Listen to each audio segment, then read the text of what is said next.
A lot of you wonder what goes into these transformations and the makeup and everything that it takes to look beautiful and wonderful and terrific, and how do you change your hair, what makes you different from everybody else.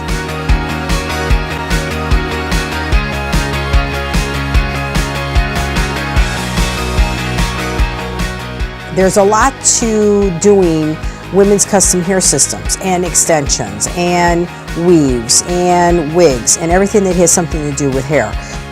When I started LeMetric in '89, my goal was to deliver to you, the consumer, the best possible product and service available to women, because I knew how uncomfortable wigs and that sort of thing were. In designing all of this hair, it dawned on me that the materials that are used to create hair had to be the best quality that there is.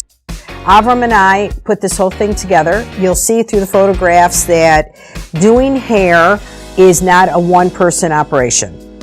The models, which happen to also be clients, were phenomenal with this, and it was a terrific experience for everybody. I love the fact that I can change how someone looks, or I can keep them what they're most comfortable with, or I can be even more adventuresome with color and cutting. As you can tell by the other gal, it was really terrific. She did not want a lot of hair, so we did something very small that it's called a clip that you can pop into her hair, and that's what I love doing, which also explains why we launched the extension barb, because I thought, you know what, how can we give women a little bit of hair without a big commitment, without a big price, let them see how they look with just a little bit more volume, and send you out into the world and see what you think. You can add extensions for length, for fullness, you can add highlights, lowlights, and I love the fact that we are in New York City, because everything can be done in a New York minute.